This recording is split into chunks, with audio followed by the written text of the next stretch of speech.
Digital act এটা যাতে অপপ্রয়োগ না হয়, কোনো সাংবাদিক যাতে এখানে ফাইন্যান্সিয়ালি হ্যারাস না, সে ব্যাপারে আমরা সতর্ক আছি এবং কোনো নিরীহ সাংবাদিক যাতে হ্যারাসমেন্টের শিকার না, সে ব্যাপারে আমাদের সরকার এবং আমরা এ ব্যাপারে সতর্ক থাকব।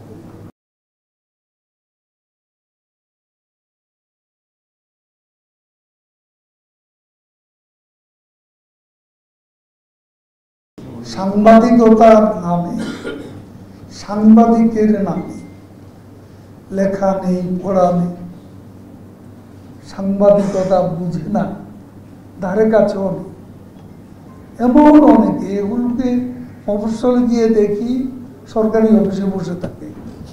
সারা ঢাকায়ও এই অবস্থা আছে, কিছু কিছু অফিস আমারও আছে, সেখানেও এই উপদ্রবটা আছে।